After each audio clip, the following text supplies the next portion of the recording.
ಶ್ರೀಗುರುಭ್ಯೋ ನಮಃ ಪರಮಗುರುಭ್ಯೋ ನಮಃ ಶ್ರೀಮದಾನಂದತೀರ್ಥಭಗವತ್ಪಾದಾಚಾರ್ಯಗುರುಭ್ಯೋ ನಮಃ ಹರಿ ಓಂ ನಾರಾಯಣಂ ಸುರಗುರುಂ ಜಗದೇಕನಾಥಂ ಭಕ್ತಪ್ರಿಯಂ ಸಕಲಲೋಕನಮಸ್ಕೃತಂ ಚ ತ್ರೈಗುಣ್ಯವರ್ಜಿತಮಜಂ ವಿಭುಮಾದ್ಯಮೀಶಂ ವಂದೇ ಭವಗ್ನಮರಾಸುರಸಿದ್ಧವಂದ್ಯಂ ಜಯತಿ ನಾರಾಯಣಂ ನಮಸ್ಕೃತ್ಯ ನರಂ ಚೈವ ನರೋತ್ತಮಂ ದೇವೀಂ ಸರಸ್ವತೀಂ ವ್ಯಾಸಂ ತತೋ ಜಯಮುದೀರಯೇತ್ ಅಭ್ರಮಂ ಭಂಗರಹಿತಂ ಅಜಡಂ ವಿಮಲಂ ಸದಾ ಆನಂದತೀರ್ಥಮತುಲಂ ಭಜೆ ತಾಪತ್ರಯಾಪಹಂ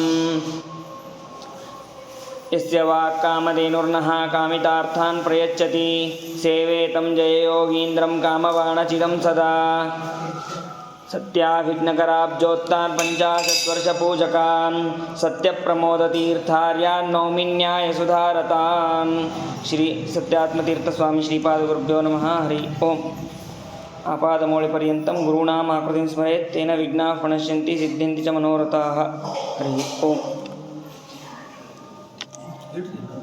ಹಿಂದೆ ನಾವು ಕೃಷ್ಣ ಪರಮಾತ್ಮನ ಯಾವ ರೀತಿಯಾಗಿ ಅವನು ಸಭಾಪ್ರವೇಶವನ್ನು ಮಾಡಿದ, ಯಾವ ರೀತಿಯಾಗಿ ಅವನು ಯುದ್ಧ ಇದು ಅನರ್ಥಕಾರಿ, ಸಂಧಾನವನ್ನೇ ಮಾಡಿಕೋ ಅಂತ ಎಷ್ಟು ತಿಳಿಯಾಗಿ ಹೇಳಿದರೂ ಅವನು ಕೇಳಲಿಲ್ಲ. ಅದೇ ಸಂದರ್ಭದಲ್ಲಿ ಪರಶುರಾಮ ದೇವರು ಕೂಡ ಅವನಿಗೆ ತಿಳಿಸಿ ಹೇಳಿದರು, ಕಣ್ವ ಋಷಿಗಳು ಕೂಡ ತಿಳಿಸಿ ಹೇಳಿದರು. ಮುಂದೆ ನಾರದರು ಅಲ್ಲಿ ಅವನಿಗೆ ದುರ್ಯೋಧನನಿಗೆ ಹೇಳ್ತಾರೆ, ಹಠ ಯೋಗ್ಯವಲ್ಲ, ಯಾವ ಹಠದಿಂದ ಉಪಯೋಗ ಆಗುತ್ತೋ ಆ ಹಠ ಇರಬೇಕೇ ಹೊರತು ವ್ಯರ್ಥವಾದಂತಹ ಹಠ ಇರಬಾರದು, ಅದು ಮನುಷ್ಯನಿಗೆ ಒಳ್ಳೆಯದಲ್ಲ ಅಂತಂದು ಅದನ್ನು ನಾರದರು ಕೆಲವು ದೃಷ್ಟಾಂತಗಳಿಂದ ತಿಳಿಸ್ತಾರೆ.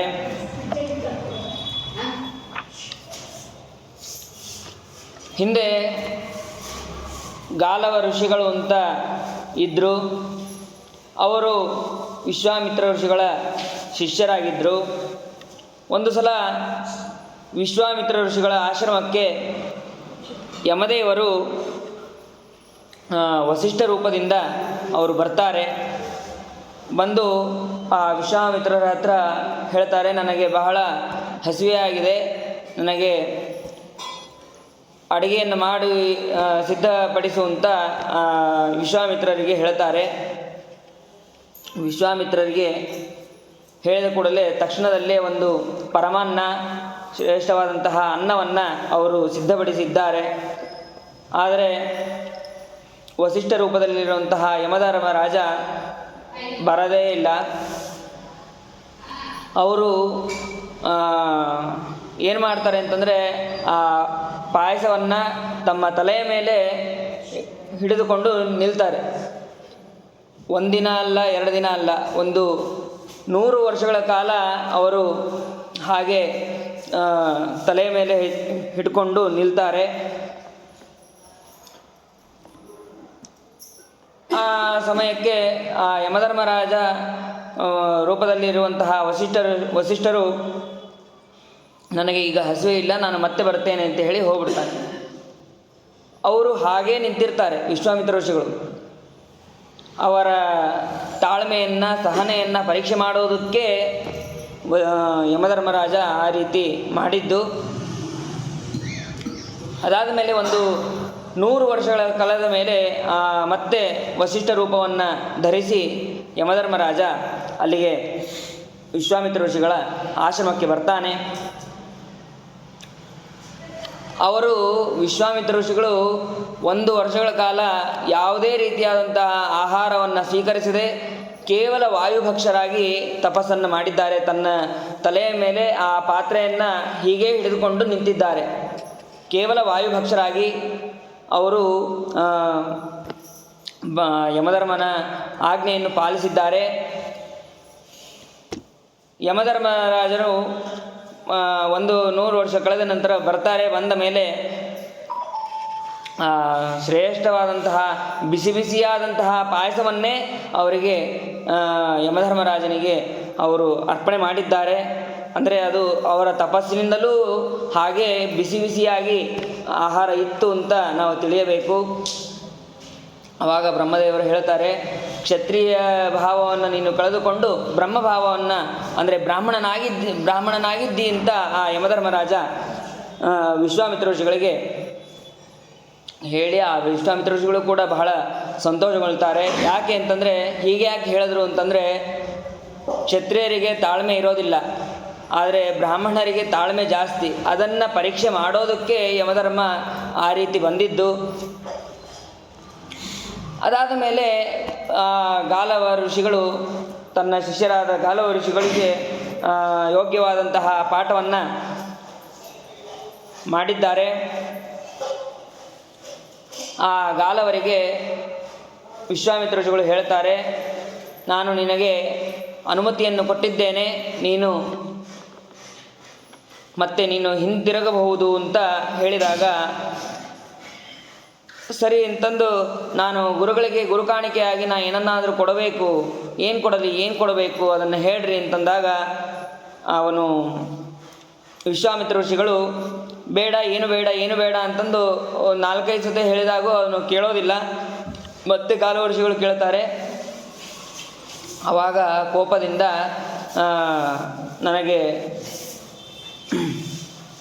ವಿಶ್ವಾಮಿತ್ರರು ಕೋಪದಿಂದ ಹೇಳ್ತಾರೆ, ಒಂದು ಕಿವಿ ಮಾತ್ರ ಕಪ್ಪಾಗಿರುವಂತಹ 800 ಉಳುಕಿದ ಚಂದ್ರನಂತೆ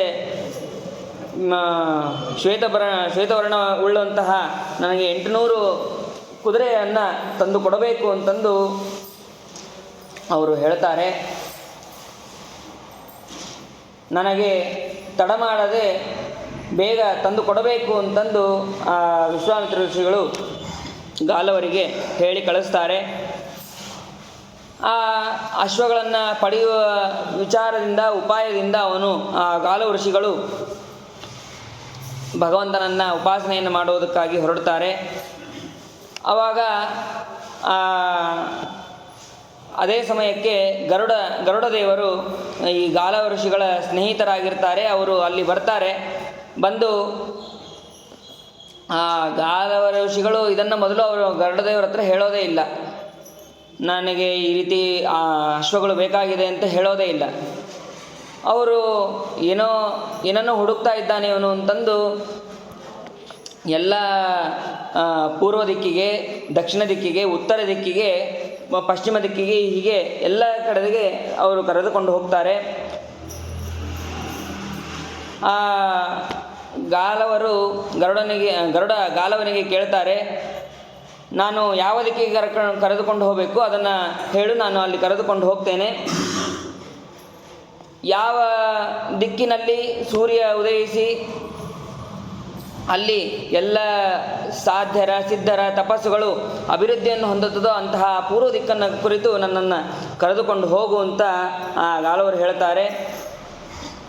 ಆ ಗಾಲವರ ಜೊತೆಗೆ ಗರುಡನು ಕೂಡ ಆ ಪೂರ್ವ ದಿಕ್ಕಿನಲ್ಲಿರುವಂತಹ ಎಲ್ಲ ವಸ್ತುಗಳನ್ನು, ಎಲ್ಲ ಋಷಿಗಳನ್ನು ಅಲ್ಲಿ ಪರಿಚಯ ಮಾಡಿಸಿ ಅಲ್ಲಿಂದ ಮುಂದೆ ದಕ್ಷಿಣ ದಿಕ್ಕಿಗೆ ಹೊರಡುತ್ತಾನೆ. ಅದಕ್ಕೆ ದಕ್ಷಿಣ ಅಂತ ಯಾಕೆ ಕರೀತಾರೆ ಅಂತಂದರೆ, ವಿವಸ್ವಾನೆಂಬ ಸೂರ್ಯ ಅವನು ತನ್ನ ಗುರುಗಳಿಗೆ ದಕ್ಷಿಣೆಯನ್ನು ಕೊಡ್ತಾನಂತೆ. ಅದಕ್ಕೆ ಆ ದಿಕ್ಕಿಗೆ ದಕ್ಷಿಣ ಎಂದು ಕರೆಯುತ್ತಾರೆ. ಅಂತಹ ದಕ್ಷಿಣ ದಿಕ್ಕಿಗೆ ಇದು ಪಿತೃಗಳ ಅಧಿಷ್ಠಾನ. ಪಿತೃಗಣಗಳು ಇಲ್ಲಿ ಶ್ರೇಷ್ಠರಾಗಿ ಇರ್ತಾರೆ ಇಲ್ಲಿ. ಮತ್ತು ವಿಶ್ವೇ ದೇವತೆಗಳು ಪಿತೃಗಳ ಜೊತೆಗೆ ಯಾವಾಗಲೂ ವಾಸವನ್ನು ಮಾಡ್ತಾ ಇರ್ತಾರೆ. ಅಂತಹ ಆ ದಕ್ಷಿಣ ದಿಕ್ಕನ್ನು ಕುರಿತು ಅವನು ಗರುಡನನ್ನು ಕರೆದುಕೊಂಡು ಹೋಗ್ತಾನೆ. ನಂತರ ಜಲಾಧಿಪತಿಯಾದಂತಹ ವರುಣನ ಲೋಕ, ಅದು ಪಶ್ಚಿಮ ದಿಕ್ಕು. ಆ ದಿಕ್ಕಿಗೆ ಗಾಲವರನ್ನು ಕರೆದುಕೊಂಡು ಹೋಗಿ ಅಲ್ಲಿರುವಂತಹ ಎಲ್ಲ ಸಮುದ್ರಗಳು, ವಸ್ತುಗಳು ಎಲ್ಲವನ್ನೂ ಕೂಡ ಇಲ್ಲಿ ಸೂರ್ಯ ಸಾಯಂಕಾಲದಲ್ಲಿ ಇವನು ಮುಳುಗುತ್ತಾನೆ ಅಂತ ಎಲ್ಲವನ್ನೂ ಕೂಡ ತಿಳಿಸಿ ಮತ್ತೆ ಉತ್ತರ ದಿಕ್ಕಿಗೆ ಕರೆದುಕೊಂಡು ಹೋಗ್ತಾರೆ ಗರುಡ. ಆವಾಗ ಗಾಲವ ಋಷಿಗಳು ಹೇಳುತ್ತಾರೆ, ನೀನು ನನಗೆ ಎಲ್ಲ ದಿಕ್ಕುಗಳ ಪರಿಚಯನ ಏನೋ ಮಾಡಿಸ್ತಾ ಇದ್ದೆ, ಆದರೆ ನನಗೆ ಯಾವುದು ಬೇಕೋ ಅದು ಸಿಗ್ತಾ ಇಲ್ಲ. ನಿನಗೆ ಏನು ಬೇಕು ಅಂತ ಅನ್ನೋದು ನನಗೆ ಮೊದಲು ನೀ ಹೇಳಿಲ್ಲ. ಏನು ಅದು ಅಂತಂದರೆ, ಕಪ್ಪಾಗಿ ಒಂದು ಕಿವಿ ಮಾತ್ರ ಕಪ್ಪಾಗಿರುವಂತಹ ಶ್ವೇತವರ್ಣವುಳ್ಳಂತಹ ಕುದುರೆಗಳು 800 ಕುದುರೆಗಳು ನನಗೆ ಬೇಕು. ಇದನ್ನು ನನಗೆ ನೀನು ಮೊದಲೇ ಹೇಳಿದರೆ ನಾನು ಯಾರ ಹತ್ರ ಇದೆಯೋ ಅವ್ರ ಹತ್ರ ಕರೆದುಕೊಂಡು ಹೋಗ್ತಾ ಇದ್ದೆ. ನೀನು ಮೊದಲು ಹೇಳಿಲ್ಲ, ಹಾಗಾಗಿ ದಿಕ್ಕುಗಳ ಪರಿಚಯವನ್ನು ನಾನು ಮಾಡಿಸಬೇಕಾಯಿತು ಅಂತ ಹೇಳ್ತಾರೆ. ದಿಕ್ಕುಗಳ ಪರಿಚಯ ಮಾಡಿಸುವ ಸಂದರ್ಭದಲ್ಲಿ ಆ ಗರುಡನ ವೇಗ ಆ ಗಾಲವರಿಗೆ ತಡೆಯೋದಕ್ಕಾಗೋದಿಲ್ಲಂತೆ. ಅದಕ್ಕೆ ಇಲ್ಲಪ್ಪ ನನಗೆ ಇಳಿಸ್ಬಿಡು, ನಾನು ಹೋಗ್ತೀನಿ, ನನ್ನ ಪಾಟಿಗೆ ನಾನು ಬಿಟ್ಬಿಡು ಅಂತನ್ನೋ ಪರಿಸ್ಥಿತಿ ಆ ಗಾಲವರಿಗೆ ಬಂತಂತೆ. ಇಲ್ಲ, ನಿನ್ನ ಸಲುವಾಗಿ ನಾನು ಸಾವಕಾಶ ಹೋಗ್ತೀನಿ ಅಂತ ಆ ಗರುಡ ಹೇಳಿ ಒಂದು ವೃಷಭಾಚಲ ಅಂತನ್ನುವ ಒಂದು ಪರ್ವತ, ಆ ಪರ್ವತದಲ್ಲಿ ಅವರು ಆ ಕ್ಷಣದಲ್ಲಿ ವಿಶ್ರಾಂತಿಯನ್ನು ಪಡಿತಾರೆ. ವಿಶ್ರಾಂತಿಯನ್ನು ಪಡೆದು ಮುಂದೆ ಆ ವೃಷಭಾಚಲದಲ್ಲಿ ಶಾಂಡಿಲಿ ಎಂಬುವ ಒಬ್ಬಳು ಸ್ತ್ರೀ, ಅವಳನ್ನು ಭೇಟಿಯಾಗ್ತಾರೆ. ಅವಳು ಕೂಡ ಇವರಿಗೆ ಒಳ್ಳೆಯದಾಗಲಿ ಅಂತನ್ನೋದನ್ನೇ ಬಯಸಿ ಶ್ರೇಷ್ಠವಾದಂತಹ ಅನ್ನ ಮತ್ತು ಅವರಿಗೆ ಯೋಗ್ಯವಾದಂತಹ ಸತ್ಕಾರವನ್ನು ಅವಳು ಮಾಡಿದ್ದಾಳೆ. ಅವಳು ಕೂಡ ಕೆಲವು ಮಾತುಗಳನ್ನು ಹೇಳ್ತಾಳೆ. ಆಚಾರ ಲಕ್ಷಣೋ ಧರ್ಮೋ ಹ್ಯಾಚಾರ ಲಭ್ಯತೆ ಧನಂ, ಆಚಾರಾತ್ ಶ್ರೇಯ ಆಪ್ನೋತಿ ಆಚಾರೋ ಹಂತ್ಯಲಕ್ಷಣಂ. ಆಚಾರದಿಂದ ಧರ್ಮ ಅಂತ ಅನ್ನೋದು ಆಗತ್ತೆ, ಆಚಾರದಿಂದ ಧನ ಅನ್ನೋದು ಪ್ರಾಪ್ತವಾಗುತ್ತೆ, ಮತ್ತು ಆಚಾರದಿಂದ ನಾವು ಶ್ರೇಯಸ್ಸನ್ನು ಹೊಂದಬಹುದು. ಇದೇ ಆಚಾರವೇ ಅದೇನಾದರೂ ಕೆಟ್ಟದಾಗಿತ್ತಂತಂದರೆ ಅದನ್ನು ನಾಶವೂ ಕೂಡ ಮಾಡುತ್ತೆ ಅಂತ ಅವಳು ಕೆಲವು ಮಾತುಗಳನ್ನು ಹೇಳ್ತಾಳೆ. ಮುಂದೆ ಗರುಡ ಒಂದು ಉಪಾಯವನ್ನು ಮಾಡಿ ಯಯಾತಿಯ ಹತ್ತಿರ ಕರೆದುಕೊಂಡು ಹೋಗ್ತಾನೆ ಆ ಗಾಲವರನ್ನು. ಯಯಾತಿಯ ಹತ್ತಿರ ಅವನು ಆ ಕಾಲದಲ್ಲಿ ಅವನು ಬಹಳ ಶ್ರೇಷ್ಠನಾದಂತಹ ರಾಜನಿರ್ತಾನೆ, ಮತ್ತು ಅಷ್ಟೇ ಅಲ್ಲದೆ ಅವನು ಧನಿಕನಾಗಿರ್ತಾನೆ. ಅವನ ಹತ್ರ ನೀನು ಕೇಳಿದಂತಹ ಅಶ್ವಗಳು ಸಿಕ್ಕೇ ಸಿಗತ್ತೆ ಅಂತನ್ನುವ ವಿಶ್ವಾಸದಿಂದ ಗರುಡ ಗಾಲವರನ್ನು ಯಯಾತಿ ಹತ್ತಿರ ಕರೆದುಕೊಂಡು ಹೋಗ್ತಾನೆ. ಆ ಯಯಾತಿ ಬಹಳ ಇವರನ್ನು ನೋಡಿದ ಕೂಡಲೇ ಬಹಳ ಸಂತೋಷಪಟ್ಟು ಅವರಿಗೆ ಯೋಗ್ಯವಾದಂತಹ ಸತ್ಕಾರವನ್ನು ಮಾಡುತ್ತಾನೆ. ನನ್ನಿಂದ ಏನು ಸಹಾಯ ಆಗಬೇಕು ಅದನ್ನು ಹೇಳ್ರಿ, ನನ್ನ ಕೈಯಲ್ಲಿ ಆದರೆ ನಾನು ಮಾಡ್ತೇನೆ. ಯಾಕೆ ಅಂತಂದರೆ ಅವನು ಆ ಸಮಯದಲ್ಲಿ ಗರುಡ ಯಾವಾಗ ಕೇಳಕ್ಕೆ ಬಂದಿರ್ತಾನೋ ಆ ಸಮಯದಲ್ಲಿ ಅವನ ಹತ್ರ ಧನ ಇರೋದಿಲ್ಲ. ಎಲ್ಲವನ್ನು ದಾನ ಮಾಡಿ ಅವನು ತಪಸ್ಸಿಗೆ ಸಿದ್ಧನಾಗ್ತಾ ಇರ್ತಾನೆ. ಅವನು ನೀನು ಎಲ್ಲರನ್ನೂ ಬಿಟ್ಟು ನನ್ನ ಹತ್ರ ಬಂದಿದ್ಯಾ, ಆದರೆ ಕೊಡದೇ ಇರೋದಕ್ಕಾಗೋದಿಲ್ಲ, ನಾನು ಕೊಡ್ತೇನೆ ಅಂತ ಅವನು ಪ್ರತಿಜ್ಞೆಯನ್ನು ಮಾಡಿ ಹೇಳ್ತಾನೆ. ವಕ್ತುಮಿಚ್ಛಾಮಿ ತೇ ಸಖೇ ಯಥಾ ಜಾನಾಸಿ ಮಾಂಪುರ ನ ತಥಾ ವಿತ್ತವಾನಸ್ಮಿ ಕ್ಷೀಣಂ ವಿತ್ತಂ ಹಿಮೇ ಸಖೇ. ನೀನು ನನ್ನನ್ನು ಯಾವ ರೀತಿ ತಿಳಿದಿದ್ಯೋ, ಅಂದರೆ ನನ್ನ ಧನಿಕ ಅಂತಂದು ಯಾವ ರೀತಿ ತಿಳಿದಿದ್ಯೋ ಆ ಧನವು ಈಗ ನನ್ನ ಹತ್ರ ಇಲ್ಲ. ಆದರೆ ನೀನು ಬಂದಿದ್ದ ಕಾರಣಕ್ಕೆ ನಾನು ನಿನಗೆ ಕೊಡದೆ ಮಾತ್ರ ಕಳಿಸೋದಿಲ್ಲ, ಏನನ್ನಾದರೂ ನಾನು ವ್ಯವಸ್ಥೆಯನ್ನು ಮಾಡೇ ಕಳಿಸ್ತೇನೆ ಅಂತ ಆ ಯಯಾತಿ ರಾಜ ಹೇಳ್ತಾನೆ. ನನ್ನ ಹತ್ರ ದನ ಇಲ್ಲ, ಆದರೆ ಶ್ರೇಷ್ಠವಾದಂತಹ ಪುತ್ರಿ ಇದ್ದಾಳೆ, ಅವಳನ್ನು ನನಗೆ ಮಾಧವಿ ಎಂದು ಅವಳ ಹೆಸರು, ಅವಳನ್ನು ಕೊಡುತ್ತೇನೆ. ಅವಳು ಎಲ್ಲ ಧರ್ಮಗಳನ್ನು ಎಲ್ಲ ರೀತಿಯಾದಂತಹ ಆಚಾರ ವಿಚಾರಗಳನ್ನು ಅವಳು ಮಾಡುವಂತಹವಳು, ಅವಳನ್ನು ನಾನು ನಿನಗೆ ಕೊಡುತ್ತೇನೆ, ಇದರಿಂದ ನೀನೇನಾದರೂ ಉಪಯೋಗ ಮಾಡ್ಕೋಬಹುದು ಅಂತ ಹೇಳ್ತಾನೆ. ಅದೇ ರೀತಿಯಾಗಿ ಗಾಲವ ಋಷಿಗಳು ಮಾಧವಿಯನ್ನು ಕರೆದುಕೊಂಡು ಮುಂದೆ ಹೇಗೆ ಅವಳಿಂದ ಕುದುರೆಗಳನ್ನು ಪಡೆಯೋದು ಹೇಗೆ ಅಂತನೋ ವಿಚಾರವನ್ನು ಮಾಡ್ತಾ ಇರ್ತಾರೆ.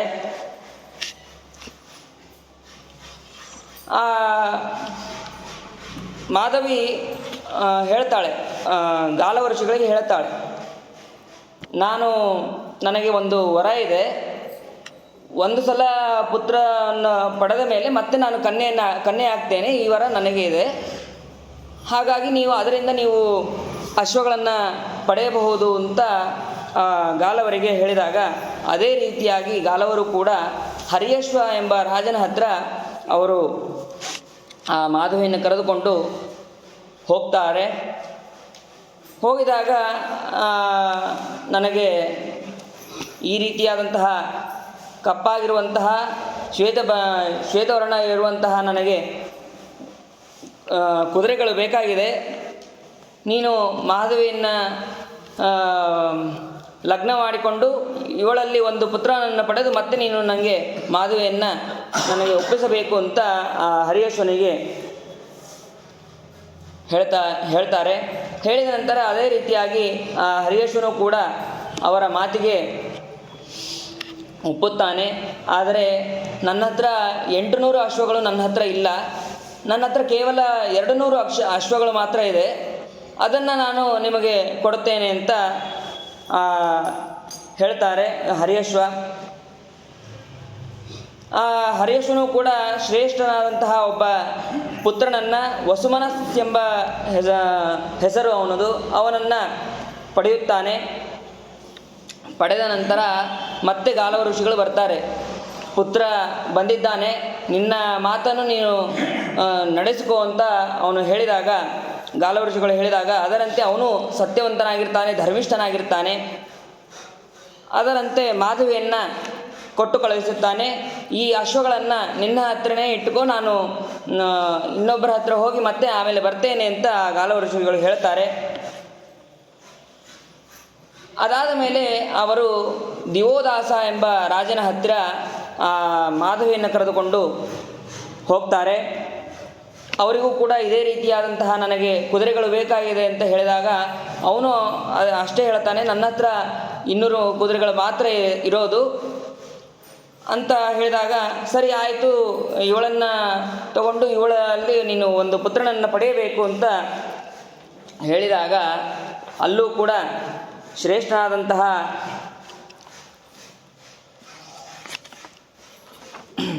ಪುತ್ರನು ಪ್ರತರ್ಧನ ಎಂಬ ಹೆಸರುಳ್ಳಂತಹ ಅವನು ಅಲ್ಲಿ ಜನಿಸಿದ್ದಾನೆ ಮಾಧವಿಯಲ್ಲಿ. ಮತ್ತೆ ಅವಳನ್ನು ಕರೆದುಕೊಂಡು ಉಶೀನರ ದೇಶದ ರಾಜನ ಹತ್ರ ಹೋಗ್ತಾನೆ ಗಾಲವ ಋಷಿಗಳು. ಅಲ್ಲೂ ಕೂಡ ಹಿಂದೆ ಯಾವ ರೀತಿ ಕೇಳಿದ್ದರೋ ಅದೇ ರೀತಿಯಾಗಿ ನನಗೆ ಅಶ್ವಗಳು ಬೇಕಾಗಿದೆ ಅಂತ ಹೇಳಿದಾಗ 200 400 ಆಗಿತ್ತು, ಇನ್ನು 400 ಬೇಕಾಗಿದೆ ಅಂತ ಇವನು ಉಶೀನರ ರಾಜನಲ್ಲಿ ಕೇಳ್ತಾರೆ. ನನಗೆ 400 ಅಶ್ವಗಳು ಬೇಕಾಗಿದೆ, ಇವಳಲ್ಲಿ 2 ಪುತ್ರರನ್ನು ಪಡೆದು ನೀನು ನನಗೆ 400 ಅಶ್ವಗಳನ್ನು ಕೊಡಬೇಕು ಅಂತ ಕೇಳಿದಾಗ, ಇಲ್ಲ, ನನ್ನ ಹತ್ರನೂ ಕೇವಲ 200 ಅಶ್ವಗಳು ಮಾತ್ರ ಇರೋದು, ನಾನು ಇವಳಲ್ಲಿ ಒಬ್ಬ ಪುತ್ರನನ್ನು ಪಡೆಯುತ್ತೇನೆ, ನಾನು ನಿನಗೆ 200 ಅಶ್ವಗಳನ್ನು ಕೊಡುತ್ತೇನೆ ಅಂತ ಹೇಳಿದಾಗ, ಅದೇ ರೀತಿ ಅಲ್ಲಿ ಶಿಬಿ ಎಂಬ ರಾಜ ಅಲ್ಲಿ ಹುಟ್ಟಿದ್ದಾನೆ. ಮತ್ತೆ ಆ ಕನ್ಯೆಯನ್ನು ಕರೆದುಕೊಂಡು ಹೋಗಿ ಈ ಎಲ್ಲ ನಡೆಯಬೇಕಾದ್ರೆ ವಿಶ್ವಾಮಿತ್ರರು ಮತ್ತೆ ಒಂದು ಸತ ಕೇಳ್ತಾರೆ, ನನಗೆ ಕುದುರೆಯನ್ನು ಕೊಡ್ತೀನಿ ಅಂತ ಹೇಳಿದ್ದಿ, ನಿನ್ನ ಪ್ರತಿಜ್ಞೆಯನ್ನೇ ಮಾಡಿದ್ದಿ ನೀನು, ಅದನ್ನು ನನಗೆ ಇನ್ನೂ ನೀನು ತೀರಿಸಿಲ್ಲ ಅಂತ ಆ ವಿಶ್ವಾಮಿತ್ರರು ಹೇಳ್ತಾರೆ. ಅದೇ ರೀತಿಯಾಗಿ ಅದೇ ಪ್ರಯತ್ನದಲ್ಲೇ ನಾನಿದ್ದೇನೆ ಅಂತ ಹೇಳಿ ಈಗ 600 ಅಶ್ವಗಳು ಹಾಗೂ ಮಾಧವಿಯನ್ನು ಕರೆದುಕೊಂಡು ವಿಶ್ವಾಮಿತ್ರರ ಹತ್ರ ಹೋಗ್ತಾನೆ. ವಿಶ್ವಾಮಿತ್ರರ ಹತ್ರ ಹೋದಾಗ ನೀವು ಕೇಳಿದಷ್ಟು ಅಶ್ವಗಳು ದೊರೆಯಲಿಲ್ಲ, ಹಾಗಾಗಿ 600 ಅಶ್ವಗಳನ್ನು ತೆಗೆದುಕೊಂಡು ಈ ಕನ್ಯೆಯನ್ನು ನೀವು ಸ್ವೀಕಾರ ಮಾಡಬೇಕು ಅಂತ ಹೇಳಿ ಅವರಿಗೆ ನಮಸ್ಕಾರವನ್ನು ಮಾಡ್ತಾನೆ. ಆವಾಗ ವಿಶ್ವಾಮಿತ್ರರು ಹೇಳ್ತಾರೆ, ಇವಳನ್ನು ಕೊಡ್ತೀನಿ ಅಂತ ಹೇಳಿದರೆ ನಾನೇ 4 ಪುತ್ರರನ್ನು ಪಡೀತಿದ್ದೆ, ನೀನು ಮೊದಲೇ ಯಾಕೆ ಹೇಳಲಿಲ್ಲ ಅಂತ ಆ ವಿಶ್ವಾಮಿತ್ರರು ಹೇಳಿದಾಗ, ಇಲ್ಲ ನನಗೆ ಗೊತ್ತಾಗಿಲ್ಲ ಅಂತ ಹೇಳಿ ಆ ವಿಶ್ವಾಮಿತ್ರರು ಕೂಡ ಅವಳಲ್ಲಿ ಶ್ರೇಷ್ಠನಾದಂತಹ ಒಬ್ಬ ಪುತ್ರನನ್ನು ಪಡೆಯುತ್ತಾನೆ. ಮತ್ತು ಕನ್ಯೆಯನ್ನು ಮರಳಿ ಕಳಿಸ್ತಾರೆ. ಆ ಗಾಲವ ಋಷಿಗಳು ಗರುಡ ಹಾಗೂ ಸೇರಿ ಕನ್ಯೆಯನ್ನು ಯಯಾತಿ ರಾಜನಿಗೆ ಮರಳಿ ತಂದು ಒಪ್ಪಿಸ್ತಾರೆ. ಆ ವಿಶ್ವಾಮಿತ್ರರಲ್ಲಿ ಹುಟ್ಟಿದವನೇ ಅಷ್ಟಕ ಅಂತನ್ನೋನು. ಅವನು ಶ್ರೇಷ್ಠ ಪಂಡಿತನಾಗಿ ಅವನು ಯಜ್ಞ ಯಾಗಾದಿಗಳನ್ನು ಮಾಡ್ತಾ ಇರ್ತಾನೆ. ಮುಂದೆ ಆ ಯಯಾತಿ ರಾಜ ಮತ್ತೆ ಆ ಮಾಧವಿಯ ಸ್ವಯಂವರವನ್ನು ಮಾಡ್ತಾನೆ. ಸ್ವಯಂವರವನ್ನು ಮಾಡಿದಾಗ ಅವಳು ನನಗೆ ಯಾವ ವರವೂ ಬೇಡ, ನಾನು ವನದಲ್ಲೇ ನಾನು ಇರ್ತೇನೆ ಅಂತ ಹೇಳಿ ಅವಳು ವನವನ್ನೇ ವರವನ್ನಾಗಿ ಪಡೆಯುತ್ತಾಳೆ. ಪಡೆದ ಮೇಲೆ ಯಯಾತಿ ರಾಜ ಅವನು ಶ್ರೇಷ್ಠವಾದಂತಹ ರಾಜ್ಯವನ್ನೆಲ್ಲ ಆಳಿ ಅವನ ಕಾಲ ಬಂದಾಗ ಅವನು ಮೃತ್ಯುವನ್ನು ಹೊಂದಿ ಸ್ವರ್ಗದಲ್ಲಿ ಇರ್ತಾನೆ. ಸ್ವರ್ಗದಲ್ಲಿದ್ದಾಗ ಒಂದು ಸಲ ಎಲ್ಲ ದೇವತೆಗಳು ಎಲ್ಲ ಋಷಿಗಳು ಕೂಡ ಸಭೆಯಲ್ಲಿ ಇರ್ತಾರೆ. ದೇವತೆಗಳ ಸಭೆಯಲ್ಲಿದ್ದಾಗ ಇವನು ಯಯಾತಿಯಲ್ಲಿ ಕೂತಿರ್ತಾನೆ. ಕೂತಿದ್ದನ್ನು ನೋಡಿ ಯಾರಿವನು ಅಂತ ಆ ಕ್ಷಣದಲ್ಲಿ ಎಲ್ಲ ದೇವತೆಗಳಿಗೆ ಎಲ್ಲ ಋಷಿಗಳಿಗೆ ಬುದ್ಧಿಭ್ರಮೆ ಆಗಿರುತ್ತದೆ. ಅವರು ವಿಚಾರ ಮಾಡ್ತಾರೆ, ಯಾರಿದು ಅಂತ ಯಾರಿಗೂ ಗೊತ್ತಾಗೋದಿಲ್ಲ.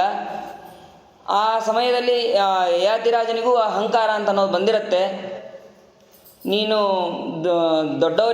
ದೊಡ್ಡವರ ಮಾತನ್ನು ನೀನು ಕೇಳಿಲ್ಲ ಅಂತಂದು ತಕ್ಷಣದಲ್ಲಿ ಬೀಳು ಅಂತ ಅಲ್ಲಿದ್ದಂತಹ ಎಲ್ಲ ಋಷಿಗಳು ಶಾಪವನ್ನು ಕೊಟ್ಟಿದ್ದಾರೆ. ತಕ್ಷಣದಲ್ಲಿ ಅವನು ಕೆಳಗೆ ಬೀಳುತ್ತಾನೆ. ಕೆಳಗೆ ಬೀಳಬೇಕಾದ್ರೆ ನಾನು ಸಜ್ಜನರ ಸಮೂಹದಲ್ಲಿ ಬೀಳಬೇಕು ಅಂತ ಅಂದ್ಕೊಂಡು ಅವನು ಈ ಏನು 4 ಜನ ಮೊಮ್ಮಕ್ಕಳು ಇರ್ತಾರಲ್ಲ, ಈ 4 ಜನ ಸೇರಿ ಯಾಗವನ್ನು ಮಾಡ್ತಾ ಇರ್ತಾರೆ.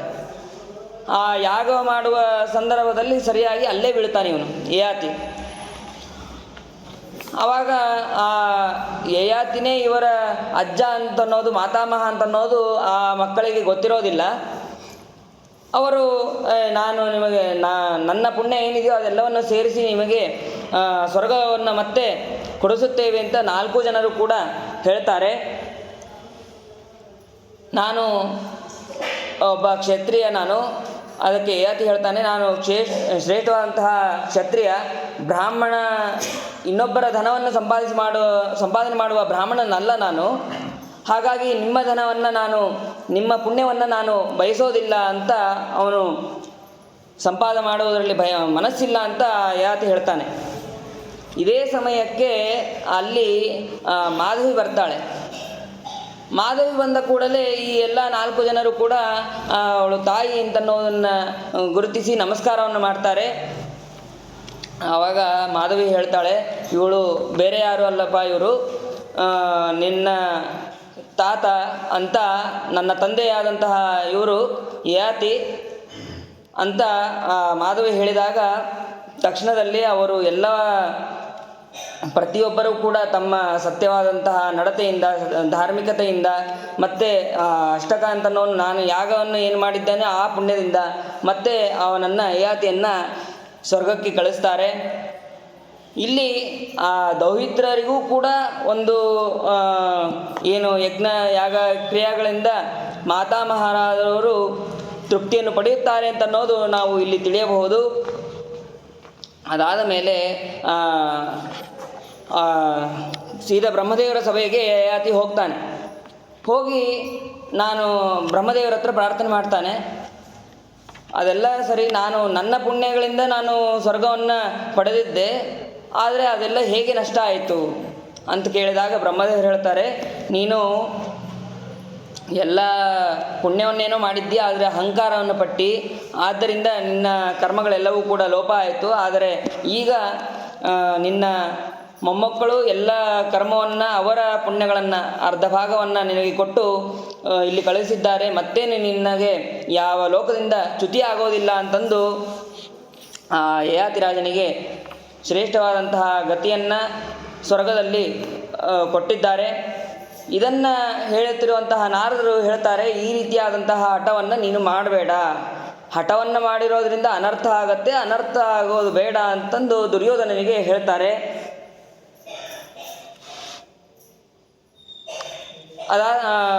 ಎಲೆ ಗಾಂಧಾರಿ ಪುತ್ರನೇ, ನೀನು ಸಹ ಅಹಂಕಾರವನ್ನು ಬಿಟ್ಟು ಆ ಪಾಂಡವರ ಜೊತೆಯಲ್ಲಿ ಸಂಧಾನವನ್ನು ಮಾಡಿಕೊ, ಇಲ್ಲದಿದ್ದರೆ ನಿನಗೆ ನಾಶ ಅಂತನ್ನೋದು ನಿಶ್ಚಿತ ಅಂತಂದು ನಾರದರು ಹೇಳ್ತಾರೆ. ನಾರದರು ಹೇಳಿದ ಮೇಲೆ ಮತ್ತೆ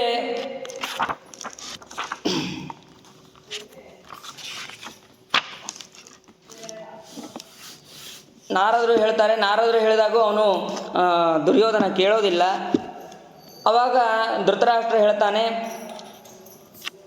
ನನ್ನ ಮಗ ಮಹಾಪಾಪಿಷ್ಟ, ಅವನು ಯಾರ ಮಾತನ್ನೂ ಸಹ ಭೀಷ್ಮಾಚಾರ್ಯ ಹೇಳಿದ್ರು, ವಿದುರ ಹೇಳಿದ, ಮತ್ತು ಸಂಜಯ ಹೇಳಿದ, ಇವರು ಯಾರ ಮಾತನ್ನೂ ಕೂಡ ಅವನು ಕೇಳ್ತಾ ಇಲ್ಲ.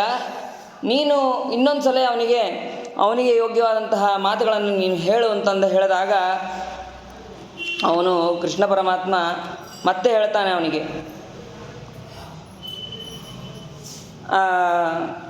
ಎಲ್ಲ ಪ್ರಾಜ್ಞರು ಶೂರರು ಎಲ್ಲರೂ ಕೂಡ ಪಾಂಡವರ ಪಕ್ಷದಲ್ಲಿದ್ದಾರೆ, ನೀನು ಅವರ ಜೊತೆಗೆ ಸಂಧಾನವನ್ನು ಮಾಡಿಕೋ ಅಂತ ಮತ್ತೆ ಅವನಿಗೆ ಹೇಳ್ತಾರೆ. ನೀನು ಸಂಧಿಯನ್ನು ಮಾಡಿಕೊಳ್ಳೋದು ಒಪ್ಪಿಕೊಂಡ್ರೆ ನಿನ್ನ ತಂದೆಯಾದಂತಹ ಧೃತರಾಷ್ಟ್ರನಿಗೆ ಹಿತ ಆಗತ್ತೆ, ಪ್ರಿಯ ಆಗತ್ತೆ. ಅಷ್ಟೇ ಅಲ್ಲದೆ ಭೀಷ್ಮಾಚಾರ್ಯರಿಗೆ, ದ್ರೋಣಾಚಾರ್ಯರಿಗೆ, ವಿದುರ ಇವರೆಲ್ಲರಿಗೂ ಕೂಡ ಬಹಳ ಪ್ರೀತಿ ಉಂಟಾಗುತ್ತದೆ ಇದರಿಂದ, ಸಂಧಾನದಿಂದ. ಆದ್ದರಿಂದ ನೀನು ಸಂಧಿಯನ್ನು ಮಾಡಿಕೋ ಅಂತ ಹೇಳಿದಾಗ ಅವನು ಯಾರ ಮಾತನ್ನು ಕೇಳೋದಿಲ್ಲ. ಅವನು ತಕ್ಷಣದಲ್ಲೇ ಮತ್ತೆ ತನ್ನ ಕೆಟ್ಟ ಬುದ್ಧಿಯಿಂದ ಅವನು ಸಭೆಯನ್ನು ಬಿಟ್ಟು ಹೊರಟು ಹೋಗ್ತಾನೆ. ಹೊರಟು ಹೋದಾಗ ಅವನನ್ನು ಮತ್ತೆ ಕರೆಸಬೇಕು ಅಂತಂದು ವಿದುರನ ಕಡೆ ಗಾಂಧಾರಿ ಹಾಗೂ ದುರ್ಯೋಧನನ್ನು ಕರೆಸುವ ವಿಚಾರ ಮಾಡ್ತಾರೆ. ಅದಾದ ಮೇಲೆ ಮತ್ತೆ ಭೀಷ್ಮಾಚಾರ್ಯರು, ದ್ರೋಣಾಚಾರ್ಯರು, ವಿದುರ ಇವರೆಲ್ಲರೂ ಕೂಡ ಆ ದುರ್ಯೋಧನನಿಗೆ ಕೃಷ್ಣನ ಮಾತನ್ನು ನೀನು ಕೇಳಪ್ಪ, ನಿನಗೆ ಅದರಿಂದ ಬಹಳ ಶ್ರೇಯಸ್ಕರ ಇದೆ ಅಂತ ಹೇಳಿದರೆ ಅವನು ಕೇಳೋದಿಲ್ಲ. ಅವನು ಹೋಗಿ ಕೃಷ್ಣನನ್ನು ಯಾವ ರೀತಿಯಾಗಿ ಬಂಧನೆ ಮಾಡಬೇಕು, ಅವನನ್ನು ಯಾವ ರೀತಿ ಕಟ್ಟಾಕಬೇಕು ಅಂತಂದು ಅವನು ವಿಚಾರ ಮಾಡ್ತಾ ಇರ್ತಾನೆ. ಭೀಷ್ಮಾಚಾರ್ಯರು ಒಂದು ಮಾತು ಹೇಳ್ತಾರೆ, ಏನಂತಂದರೆ, ಪಾಂಡವರು ಯುದ್ಧಕ್ಕೆ ನಿಶ್ಚಯ ಕೊಡುವ ಮೊದಲು ನೀನು ಸಂಧಾನವನ್ನು ಮಾಡಬೇಕು. ಪಾಂಡವರೇನಾದರೂ ಯುದ್ಧಕ್ಕೆ ನಿಶ್ಚಯ ಅಂತನ್ನೋದೇನೋ ಒಪ್ಕೊಂಡ್ರೆ ಆಮೇಲೆ ನಿನ್ನ ಮರಣ ಅಂತನ್ನೋದು ನಿಶ್ಚಿತ. ಇದರ ಮೇಲೆ ನಿನ್ನ ಇಷ್ಟಪ್ಪ, ನಿನಗೇನು ತೋಚತ್ತೋ ಅದನ್ನು ಮಾಡು ಅಂತ ಹೇಳಿದಾಗ ಆವಾಗ ದುರ್ಯೋಧನ ಹೇಳ್ತಾನೆ, ನಾನು ಪಾಂಡವರಿಗೆ ಯಾವ ರೀತಿಯಾದಂತಹ ದ್ರೋಹ ಮಾಡಿಲ್ಲ, ಅನ್ಯಾಯ ಮಾಡಿಲ್ಲ, ಸುಮ್ಮನೆ ನನ್ನ ಹೆಸರಲ್ಲಿ ನೀವು ಅನ್ಯಾಯ ಮಾಡಿದ್ದಿ ಅಂತ ಹೇಳ್ತಾ ಇದ್ದಿ ಕೃಷ್ಣ ಅಂತ ಕೃಷ್ಣನಿಗೆ ಮಾತಾ ಹೇಳಿ ಪಾಂಡವರಿಗೆ ದುರ್ಯೋಧನ ಇನ್ನೊಂದು ಮಾತು ಹೇಳ್ತಾನೆ, ಭೀಷ್ಮ, ಕೃಪಾಚಾರ್ಯರು, ದ್ರೋಣಾಚಾರ್ಯರು, ಕರ್ಣ ಇವರೆಲ್ಲರೂ ಇದ್ದಾಗ ದೇವತೆಗಳೇ ಗೆಲ್ಲಕ್ಕಾಗದೆ ಇನ್ನು ಪಾಂಡವರು ಯಾವ ಲೆಕ್ಕ ಅಂತಂದು ಭೀಷ್ಮ ಹೇಳಿದಾಗ ಅದರಿಂದ ಕೃಷ್ಣ ಬಹಳ ಕುಪಿತನಾಗ್ತಾನೆ. ಮೊದಲಿಗೆ ದುರ್ಯೋಧನ ಒಂದು ಮಾತನ್ನು ಹೇಳ್ತಾನೆ, ಧ್ರಿಯಮಾಣೆ ಮಹಾಬಾಹೋ ಮೈ ಸಂಪ್ರತಿ ಕೇಶವ ಯಾವದ್ಧಿ ತೀಕ್ಷ್ಣಯ ಸೂಚ್ಯ ವಿದ್ಯೇದಗ್ರೇಣ ಮಾಧವ ಅಪರಿತ್ಯಾಜ್ಯಂ ಭೂಮೇರ್ನ ಪಾಂಡವನ್ ಪ್ರತಿ. ನಾನು ಭೂಮಿಯ ಮೇಲೆ ಇರುವವರೆಗೂ ಅವರಿಗೆ ಒಂದು ಸೂಜಿಯ ಚುಚ್ಚುವಷ್ಟು ಜಾಗನೂ ಕೂಡ ನಾನು ಅವರಿಗೆ ಕೊಡೋದಿಲ್ಲ ಅಂತ ಹೇಳ್ತಾನೆ. ಇದರಿಂದ ಕೃಷ್ಣನಿಗೆ ಬಹಳಷ್ಟು ಕೋಪ ಬರ್ತದೆ. ಕೋಪ ಬಂದು ನೀ ಏನು ಮಾಡಿಲ್ಲ ಅಂತ ಹೇಳ್ತೀಯ, ಎಷ್ಟು ಮಾಡಿಲ್ಲ, ನೀನು ಸಣ್ಣವರಿದ್ದಾಗಿಂದನೂ ನೀನು ಅವರನ್ನು ದ್ವೇಷ ಮಾಡ್ತಾನೆ ಬಂದಿದ್ದಿ, ಅವರಿಗೆ ನೀನು ವಿಷವನ್ನು ಕೊಟ್ಟು ಅದು ಕೂಡ ಅವರಿಗೆ ಪ್ರಯೋಜನ ಆಗಲಿಲ್ಲ, ಆದರೆ ನೀನು ಮಾಡಿದ ಅಪಚಾರಗಳು ಬೇಕಾದಷ್ಟಿದೆ ಅಂತ ಕೃಷ್ಣ ಒಂದೊಂದನ್ನೇ ಹೇಳ್ತಾ ಹೋಗ್ತಾನೆ. ಯಾವಾಗಲೂ ಧರ್ಮಾಚರಣೆಯಲ್ಲಿರುವಂತಹ ಪಾಂಡವರಿಗೆ ನೀನು ಅನೇಕ ವಿಧವಾದಂತಹ ವಿಷವನ್ನು ಕೊಟ್ಟು ಅಗ್ನಿಯಲ್ಲಿ ಹಾಕಿ ಈ ರೀತಿ ನೀರಿನಲ್ಲಿ ಮುಳುಗ್ಸೋಕ್ಕೆ ಹೋದಿ, ಇದು ಯಾವುದು ಕೂಡ ಉಪಯೋಗ ಆಗಲಿಲ್ಲ. ಯಾಕೆ ಅಂತಂದರೆ ಅಲ್ಲಿ ನನ್ನ ಬಲ ಇತ್ತಲ್ಲಿ. ಇದನ್ನು ಕೃಷ್ಣ ಪರಮಾತ್ಮ ಹೇಳ್ತಾನೆ, ನಿನ್ನ ಕೈಯಲ್ಲಿ ಅವರನ್ನು ಏನನ್ನೂ ಮಾಡೋಕ್ಕಾಗೋದಿಲ್ಲ ಅಂತ ಆ ಪರಮಾತ್ಮ ಹೇಳಿದ್ದಾನೆ. ನಾನು ಬಹಳ ಕೋಪಯುಕ್ತನಾಗಿ ಆ ಕೃಷ್ಣ ಪರಮಾತ್ಮ ಇದೆಲ್ಲವನ್ನು ಹೇಳಿದ ನಂತರ ಅವನು ಸಭಾವನ್ನು ಬಿಟ್ಟು ಅವನ ಹಿಂದೆ ದುಶ್ಯಾಸನ, ಕರ್ಣ, ಶಕುನಿ ಇವರೆಲ್ಲರೂ ಕೂಡ ಅವನ ಅನುಚರರಾಗಿ ಹೋಗ್ತಾರೆ. ಮತ್ತೆ ಕೃಷ್ಣ ಭೀಷ್ಮಾಚಾರ್ಯರ ಮುಂದೆ ಹೇಳ್ತಾನೆ, ಯಾವ ಕಂಸ ಅವನು ತಪ್ಪು ಮಾಡಿದ ಅಂತಂದು ಅವನನ್ನು ಸಂಹಾರ ಮಾಡಿದನೋ ಅದೇ ರೀತಿಯಾಗಿ ನಾನು ಕ್ಷಣ ಮಾತ್ರದಲ್ಲಿ ಇವರನ್ನು ಸಂಹಾರ ಮಾಡೋದು ನನಗೆ ಬಹಳೊತ್ತೇನಲ್ಲ. ಇವರನ್ನು ಸಂಹಾರ ಮಾಡೋದು, ಪಾಂಡವರನ್ನ ತಂದು ಕೂಡಿಸೋದು ನನಗೆ ಬಹಳೊತ್ತೇನಲ್ಲ ಅಂತ ಕೃಷ್ಣ ಪರಮಾತ್ಮ ಹೇಳ್ತಾನೆ. ಅದೇ ರೀತಿಯಾಗಿ ಅವರು ಶ್ರೇಷ್ಠವಾದಂತಹ ಪಾಂಡವರಿಗೆ ಇವರು ಸಂಧಾನವನ್ನು ಮಾಡಿಕೊಳ್ಳದೇ ಇದ್ದರೆ ಯುದ್ಧ ಅಂತನ್ನೋದು ನಿಶ್ಚಿತ, ಅದರಲ್ಲಿ ಮರಣ ಅಂತನ್ನೋದು ನಿಶ್ಚಿತ ಅಂತನ್ನೋದು ಕೃಷ್ಣ ಮತ್ತೆ ಮತ್ತೆ ಹೇಳ್ತಾನೆ. ಅದರಲ್ಲಿ ಅವಾಗ ಈ ದುರ್ಯೋಧನನ ನೀವೇನಾದರೂ ಯುದ್ಧಕ್ಕೆ ಒಪ್ಪದೇ ಇದ್ದರೆ ನಾನು ದುರ್ಯೋಧನನ್ನ ಅಥವಾ ದುಶ್ಯಾಸನನ್ನ ಇವರಿಬ್ಬರನ್ನ ಕರೆದುಕೊಂಡು ಹೋಗ್ತೇನೆ ಅಂತ ಹೇಳಿದಾಗ, ತ್ಯಜೇತ್ ಕುಲಾರ್ಥೆ ಪುರುಷಂ ಗ್ರಾಮಸ್ಯಾರ್ಥೆ ಕುಲಂ ತ್ಯಜೇತ್ ಗ್ರಾಮಂ ಜನಪದಸ್ಯಾರ್ಥೆ ಆತ್ಮಾರ್ಥೆ ಪೃಥ್ವೀಂ ತ್ಯಜೇತ್. ಪ್ರಸಿದ್ಧವಾದಂತಹ ಶ್ಲೋಕ ಇದು.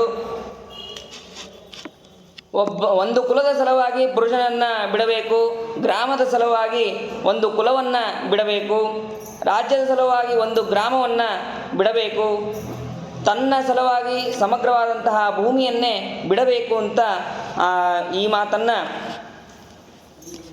ದುರ್ಯೋಧನನ್ನು ನಾನು ಕರೆದುಕೊಂಡು ಹೋಗ್ತೇನೆ ಅಂತನ್ನುವ ಅವನನ್ನು ಕಟ್ಟಿ ಹಾಕಿ ನಾನು ಧರ್ಮರಾಜನ ಕಾಲಿಗೆ ಹಾಕ್ತೇನೆ ಅಂತಂದು ಕೃಷ್ಣ ಪರಮಾತ್ಮ ಹೇಳ್ತಾನೆ. ಮತ್ತೆ ಆ ಗಾಂಧಾರಿ ದುರ್ಯೋಧನನಿಗೆ ಉಪದೇಶವನ್ನು ಮಾಡ್ತಾಳೆ. ಗಾಂಧಾರಿಯ ಉಪದೇಶವನ್ನು ಕೂಡ ಅವನು ಕೇಳೋದಿಲ್ಲ. ಅದಾದ ಮೇಲೆ ಇದನ್ನೇ ಶ್ರೀಮದ್ ಆಚಾರ್ಯರು ಕೂಡ ತಾತ್ಪರ್ಯದಲ್ಲಿ ತಿಳಿಸ್ತಾರೆ.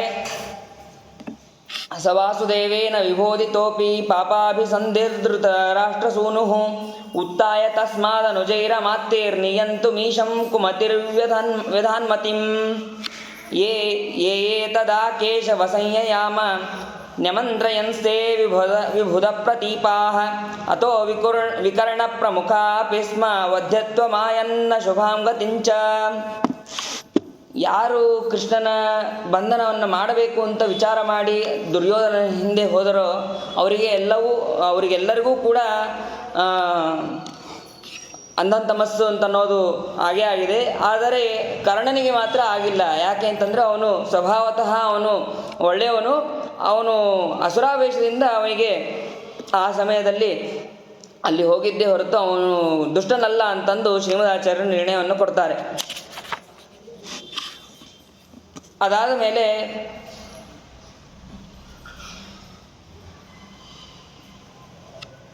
ಈ ಕೃಷ್ಣನ ಮಾತುಗಳನ್ನು ಯಾಕೆ ಅವನು ದುರ್ಯೋಧನ ಕೇಳಲಿಲ್ಲ ಅಂತಂದರೆ, ಒಳಗೆ ನಿಂತು ಪ್ರೇರಣೆ ಮಾಡೋನು ಭಗವಂತನೇ. ಅವನಿಗೆ ಕೇಳಲಾರ್ದಂಗೆ ಮಾಡಿದ್ದು ಭಗವಂತನೇ. ಕೇಳಬಾರ್ದವನು ಅವನ ಸಂಹಾರ ಆಗಬೇಕಾಗಿದೆ ಅಂತನ್ನೋದನ್ನು ಭಗವಂತನೇ ಒಳಗೆ ನಿಂತು ಆ ರೀತಿ ಪ್ರೇರಣೆ ಮಾಡಿದ ಅಂತಂದು ನಮಗೆ ಶ್ರೀಮದಾಚಾರ್ಯ ತಿಳಿಸ್ತಾರೆ. ಅನಂತ ಶಕ್ತಿ ಪುರುಷೋತ್ತಮೋಸೌ ಶಕ್ತೋಪಿ ದುರ್ಯೋಧನ ಚಿತ್ತ ನಿಗ್ರಹೆ ನೈವೌ ವ್ಯಧಾದೇ ಮತೋಕ್ತಕಾರಿಣಂ ನಿಪಾತಯನ್ನಂಧ ತಮಸ್ಯನಂತಹ. ಅವನನ್ನು ಅಂಧಂತಮಸ್ಸಿನಲ್ಲಿ ಹಾಕಬೇಕಾಗಿದೆ. ಅದಕ್ಕೋಸ್ಕರನೇ ಅವನಲ್ಲಿ ಈ ರೀತಿ ಪ್ರೇರಣೆಯನ್ನು ಮಾಡಲಿಲ್ಲ ಅಂತ ಶ್ರೀಮದಾಚಾರ್ಯ ನಿರ್ಣಯವನ್ನು ಕೊಡ್ತಾರೆ. ಅದಾದ ಮೇಲೆ ಅಲ್ಲಿ ಸ್ವಲ್ಪ ದೂರದಲ್ಲಿ ಕರ್ಣ ಹಾಗೂ ದುರ್ಯೋಧನ, ದುಶ್ಯಾಸನ, ಶಕುನಿ ಇವರೆಲ್ಲರೂ ಸೇರಿ ಕೃಷ್ಣನನ್ನು ಹೇಗೆ ಬಂಧಿಸಬೇಕು ಅಂತನ್ನುವ ವಿಚಾರವನ್ನು ಮಾಡ್ತಾ ಇರ್ತಾರೆ. ಅಲ್ಲಿ ಸಾತ್ಯಕಿ ಮತ್ತು ಕೃತವರ್ಮ ಅಲ್ಲಿ ನಿಂತಿರ್ತಾರೆ. ಅದನ್ನು ಕೇಳಿಸಿಕೊಂಡಂತಹ ಸಾತ್ಯಕಿ ಬೇಗ ಬಂದು ಕೃಷ್ಣನ ಹತ್ತಿರ ಇದನ್ನು ಹೇಳ್ತಾನೆ. ಕೃಷ್ಣನಿಗೆ ಇವೆಲ್ಲವೂ ಗೊತ್ತಿದ್ದರೂ ಕೂಡ ಸಾತ್ಯಕಿಯಿಂದ ಕೇಳಬೇಕು ಅಂತನ್ನೋದನ್ನು ಅವನು ಕೇಳಿದ್ದಾನೆ. ಆವಾಗ ಭಗವಂತ ಹೇಳ್ತಾನೆ, ರಾಜನ್ಯೇತೆ ಯದಿ ಕ್ರುದ್ಧ ಮಾಂ ನಿಗೃಹ್ಣೀಯು ರೋಜಸ ಏತೇವಾ ಮಾಮಹಂ ವೈನಾನ್ ಅನುಜಾನೀಹಿ ಪಾರ್ಥಿವ.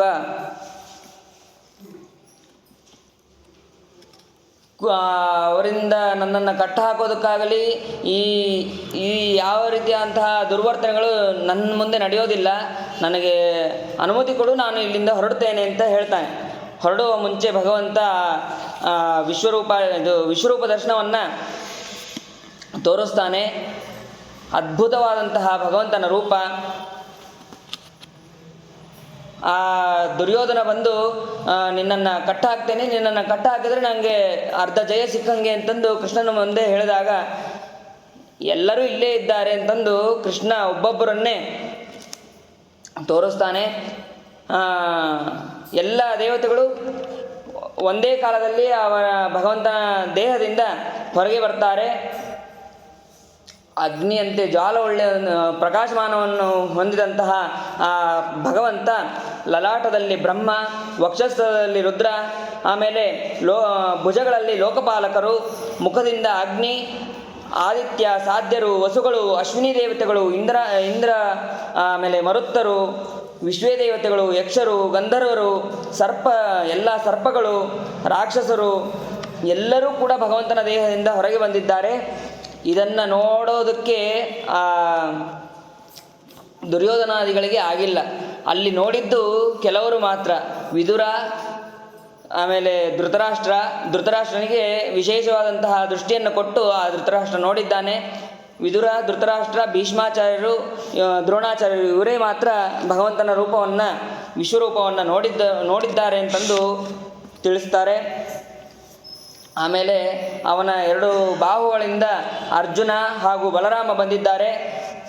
ಬೆನ್ನಿನಿಂದ ಭೀಮಸೇನ ದೇವರು, ಯುಧಿಷ್ಠಿರ, ನಕುಲ, ಸಹದೇವ ಇವರೆಲ್ಲರೂ ಕೂಡ ಭಗವಂತನಿಂದ ಬಂದಿದ್ದಾರೆ.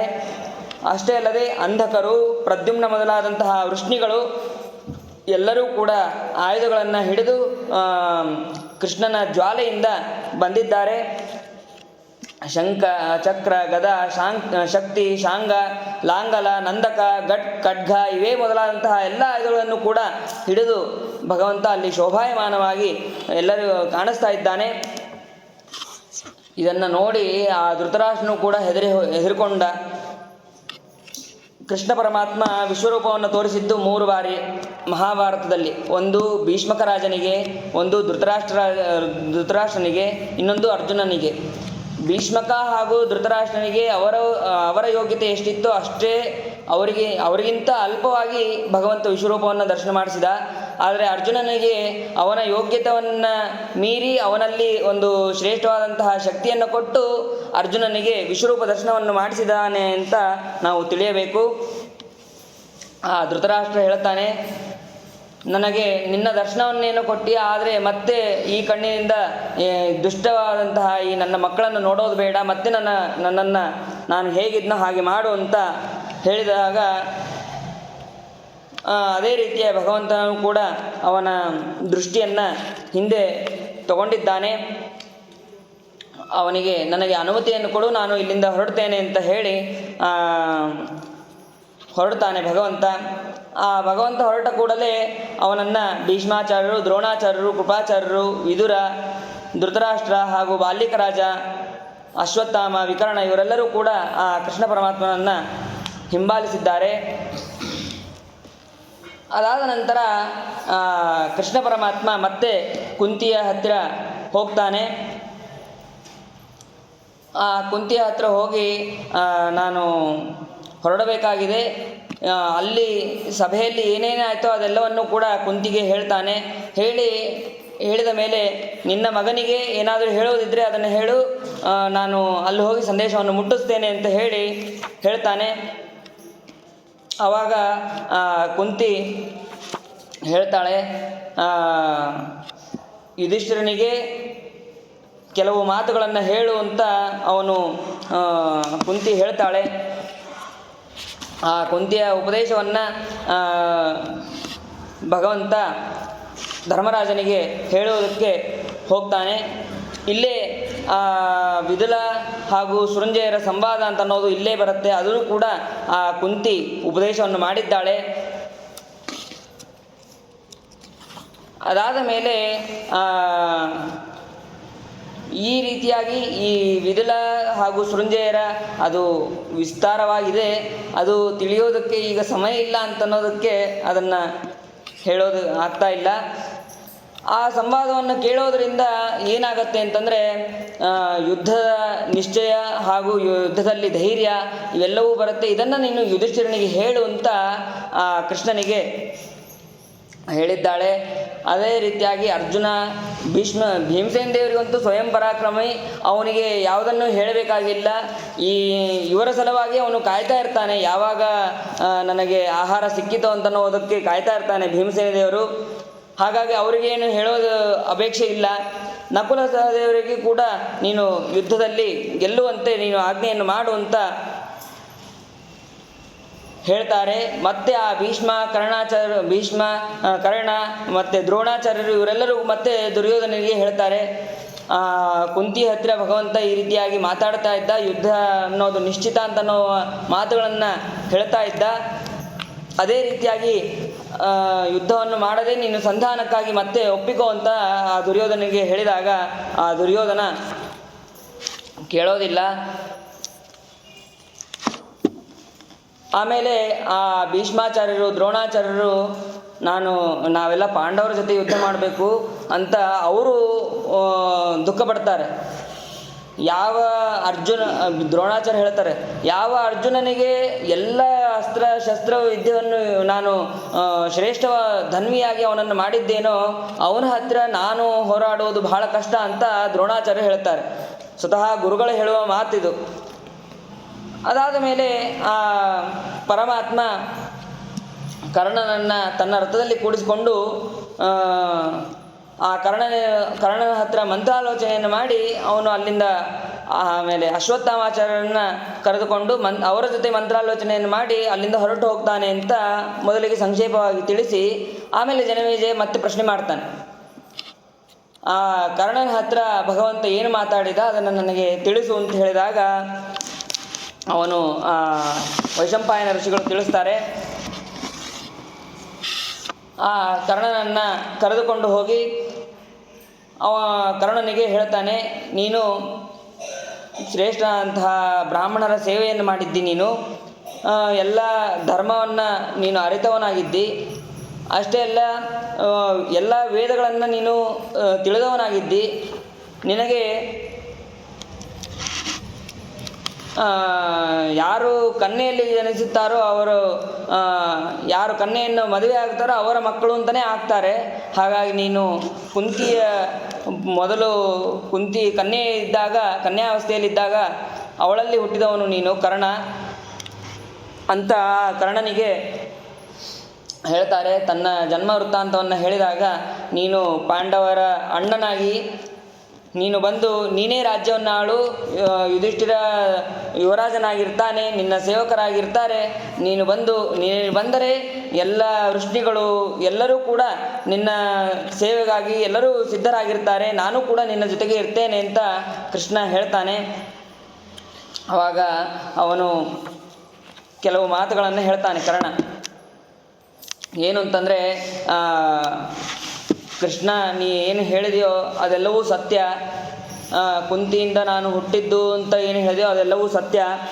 ಆದರೆ ನಾನು ಈಗ ಆ ದುರ್ಯೋಧನನ ಸ್ನೇಹದಲ್ಲಿ ನಾನು ಮುಳುಗಿ ಹೋಗಿದ್ದೇನೆ. ಈ ಮಾತುಗಳು ನನಗೆ ಯಾವುದೂ ಹತ್ತೋದಿಲ್ಲ. ಆದರೆ ನೀ ಹೇಳಿದಂತೆ ಪಾಂಡವರಿಗೆ ಜಯ ಅಂತ ಅನ್ನೋದು ನಿಶ್ಚಿತ, ಇದರಲ್ಲಿ ಎರಡನೇ ಮಾತೇ ಇಲ್ಲ. ಆದರೆ ನಾನು ದುರ್ಯೋಧನನಿಗೆ ಸಹಾಯ ಮಾಡ್ತೇನೆ ಅಂತೇಳಿ ನಾನು ಮಾತು ಕೊಟ್ಟಿದ್ದೇನೆ, ಆ ಮಾತಿನಂತೆ ನಾನು ನಡೆದುಕೊಳ್ಳುತ್ತೇನೆ ಅಂತ ಹೇಳ್ತಾನೆ. ಅದಾದ ಮೇಲೆ ಇದೊಂದು ಈ ಶ್ರೇಷ್ಠವಾದಂತಹ ಯುದ್ಧ ಅಂತ ಅನ್ನೋದು ಯಜ್ಞ. ಈ ಯಜ್ಞದಲ್ಲಿ ನೀನೇ ಅಧ್ವರ್ಯು, ಆ ಕಪಿಧ್ವಜನಾದಂತಹ ಅರ್ಜುನನೇ ಹೋತೃ, ಅವನ ಗಾಂಡೀವವೇ ಸೃಕ್, ಪುರುಷರ ವೀರ್ಯವೇ ಆಜ್ಯ, ಐಂದ್ರ, ಪಾಶುಪತ, ಬ್ರಾಹ್ಮ, ಸ್ಥೂಣಾಕರ್ಣ ಮೊದಲಾದಂತಹ ಅಸ್ತ್ರಗಳೇ ಸವ್ಯಸಾಚಿಯಿಂದ ಪ್ರಯೋಗ ಮಾಡಿದಂತಹ ಮಂತ್ರಗಳು. ಆಮೇಲೆ ತಂದೆಗಿಂತಲೂ ಪರಾಕ್ರಮಿಯಾದಂತಹ ಅಭಿಮನ್ಯು ಆ ಸೋಮರಸವನ್ನು ಹಿಂಡುವಂತಹ ಶಿಲೆಗಳ ಸ್ತೋತ್ರವನ್ನು ಚೆನ್ನಾಗಿ ಮಾಡ್ತಾನೆ ಅವನು. ಆಮೇಲೆ ಮಹಾನಾದವನ್ನು ಮಾಡ್ತಾ ಇರುವಂತಹ ಯುದ್ಧಗಳಲ್ಲಿ ಗಜಗಳ ಸಮೂಹವನ್ನೇ ನಾಶ ಮಾಡುವಂತಹ ಮಹಾಬಲನಾದಂತಹ ಭೀಮಸೇನ ಈ ಯಜ್ಞದಲ್ಲಿ ಉದ್ಗಾತೃ ಮತ್ತು ಪ್ರಸ್ತೋತ್ರನೂ ಆಗ್ತಾನೆ ಅವನು. ಹೀಗೆ ಯಜ್ಞದ ಒಂದು ವಿಶ್ಲೇಷಣೆಯನ್ನು ಅವನು ಈ ಯಜ್ಞದಲ್ಲಿ ಬ್ರಹ್ಮ ಯಾರು ಅಂತಂದರೆ ಯುಧಿಷ್ಠಿರನೇ ಧರ್ಮವುಳ್ಳವನಂತಹ ಯುಧಿಷ್ಠಿರನೇ ಬ್ರಹ್ಮನ ಸ್ಥಾನವನ್ನು ಹೊಂದ್ತಾನೆ ಅಂತ ಈ ರೀತಿಯಾಗಿ ಆ ಯುದ್ಧಕ್ಕೆ ಹಾಗೂ ಯಜ್ಞಕ್ಕೆ ಹೇಗೆ ಹೊಂದಾಣಿಕೆ ಆಗುತ್ತೆ ಅಂತ ಅನ್ನೋದನ್ನು ಕರ್ಣ ತಿಳಿಸ್ತಾನೆ. ಅದಾದ ಮೇಲೆ ಈ ಕ್ಷತ್ರಿಯ ಸಮೂಹ ಸ್ವರ್ಗವನ್ನು ಹೊಂದತ್ತೆ. ಮುಂದೆ ಪಾಂಡವರ ಸಮೂಹ ಅಂತ ಅನ್ನೋದು ಶ್ರೇಷ್ಠವಾದಂತಹ ಲೋಕವನ್ನು ಹೊಂದುತ್ತೆ. ಈ ದುರ್ಯೋಧನಾದಿಗಳು ಅಂಧಂತಮಸ್ಸನ್ನು ಹೊಂದುತ್ತಾರೆ. ಇದು ನನಗೆ ಗೊತ್ತಿರುವಂತಹ ವಿಷಯ. ಇಷ್ಟೇ ಅಲ್ಲದೆ ನಾನು ಇದನ್ನು ಕೆಲವೊಂದನ್ನು ನಾನು ಸ್ವಪ್ನವನ್ನೇ ಕಂಡಿದ್ದೇನೆ ಅಂತ ಅವನು ಹೇಳ್ತಾನೆ.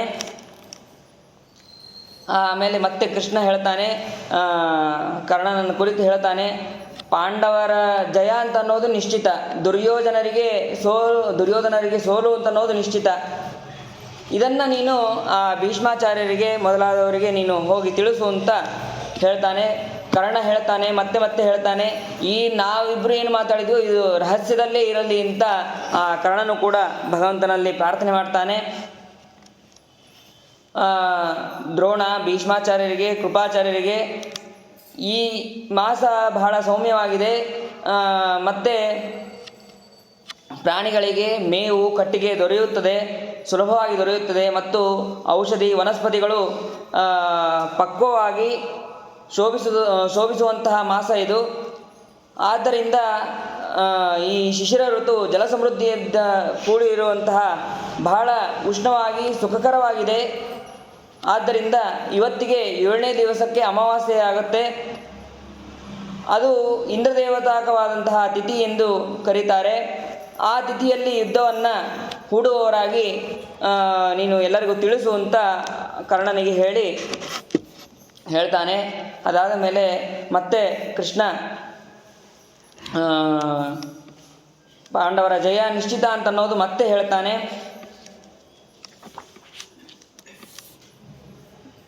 ದುರ್ಯೋಧನನ ಸೈನ್ಯದಲ್ಲಿ ಅಶ್ವಗಳು, ಗಜಗಳು ಮತ್ತು ಎಲ್ಲ ಮನುಷ್ಯರು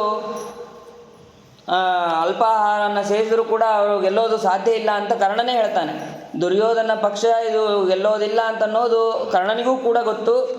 ಆದರೂ ನಾನು ಮತ್ತೆ ಪಾಂಡವರ ಪಕ್ಷಕ್ಕೆ ನಾನು ಬರೋದಿಲ್ಲ ಅಂತ ಹೇಳಿ ನನಗೆ ಅನುಮತಿಯನ್ನು ಕೊಡಪ್ಪ, ನಾನು ಹೊರಡುತ್ತೇನೆ ಅಂತ ಕರ್ಣ ಅಲ್ಲಿಂದ ಹೊರಡುತ್ತಾನೆ. ನಂತರ ಇದನ್ನು ವಿಚಾರ ಮಾಡಿ ಇದರ ಯುದ್ಧದಲ್ಲಿ ಏನೇನಾಗತ್ತೋ ಅಂತ ಅನ್ನೋದನ್ನು ಮುಂದೆ ಅವನು ತಿಳಿದಿರ್ತಾನೆ. ಇದನ್ನು ವಿಚಾರ ಮಾಡಿ ಬಹಳ ದುಃಖವನ್ನು ಪಡ್ತಾನೆ. ಕುಂತಿ ಕರ್ಣನನ್ನು ಭೇಟಿಯಾಗ್ತಾಳೆ. ಕರ್ಣನನ್ನು ಭೇಟಿಯಾಗಿ, ನಾನು ಹಿಂದೆ ಕುಂತಿ ಭೋಜನ ಅರಮನೆಯಲ್ಲಿದ್ದಾಗ ನನಗೆ ದುರ್ವಾಸರು ಈ ರೀತಿಯಾದಂತಹ ವರವನ್ನು ಕೊಟ್ಟರು. ಅದನ್ನು ಪರೀಕ್ಷೆ ಮಾಡೋದಕ್ಕಾಗಿ ನಾನು ಆ ವಯಸ್ಸಿನಲ್ಲಿ ನನಗೆ ಗೊತ್ತಾಗಲಿಲ್ಲ.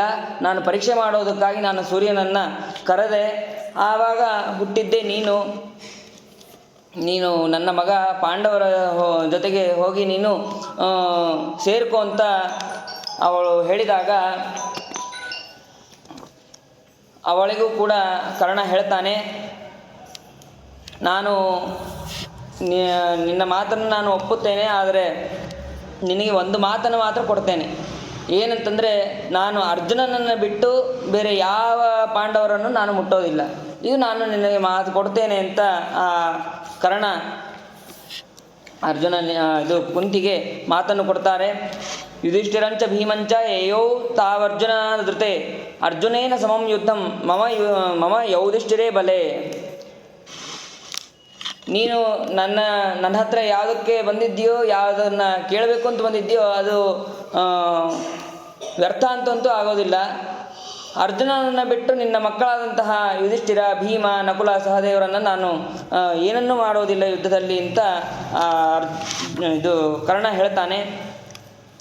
ಅದಾದ ನಂತರ ಕರ್ಣನು ಕೂಡ ಕುಂತಿಗೆ ನಮಸ್ಕಾರವನ್ನು ಮಾಡಿ ಅವನು ತನ್ನ ಗೃಹಕ್ಕೆ ಹೋಗ್ತಾನೆ. ಕುಂತಿಯು ಕೂಡ ತನ್ನ ಗೃಹಕ್ಕೆ ಹೋಗ್ತಾಳೆ.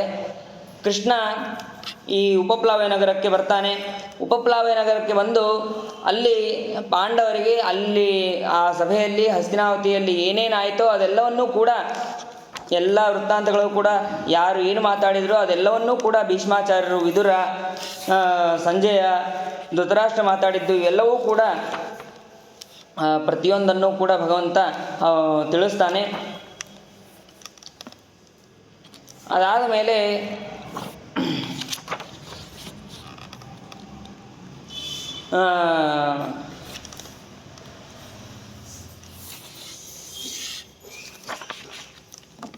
ಕೃಷ್ಣ ಹೇಳಿದಾಗ ಅದನ್ನು ಯುದ್ಧವೇ ನಿಶ್ಚಿತ ಅಂತನ್ನುವ ಮಾತುಗಳನ್ನು ಅವನು ಕೃಷ್ಣ ಪರಮಾತ್ಮ ಹೇಳ್ತಾರೆ. ಹೇಳಿದಾಗ ಸರಿ ಆಯಿತು, ಇನ್ನೇನು ಮಾಡೋದು, ಇನ್ನು ಎಲ್ಲ ಭಗವಂತನ ಇಚ್ಛೆ ಅಂತನ್ನುವ ಮಾತುಗಳನ್ನು ಆ ಯುಧಿಷ್ಠಿರ ಹೇಳ್ತಾನೆ. ಹೇಳಿದ ಮೇಲೆ ಮುಂದೆ ಈ ಸೈನ್ಯದಲ್ಲಿ ದುಷ್ಟದ್ಯುಮ್ನನನ್ನು, ಆ ಸೈನ್ಯದಲ್ಲಿ ಭೀಷ್ಮಾಚಾರ್ಯರನ್ನು ಸೇನಾಪತ್ಯವನ್ನು ವಹಿಸಲು ನಿರ್ಣಯವನ್ನು ಮಾಡ್ತಾರೆ. ಅದನ್ನು ಮುಂದೆ ತಿಳಿಯೋಣ ಅಂತ ಹೇಳ್ತಾ ಇವತ್ತಿನದು ಮುಕ್ತಾಯಗೊಳಿಸ್ತೇನೆ. ಶ್ರೀಕೃಷ್ಣ ಅರ್ಪಣ. ಅನೇನ ಭಾವಿ ಪುಣ್ಯಂ ತದಾಪ್ನೋತು ಗುರು.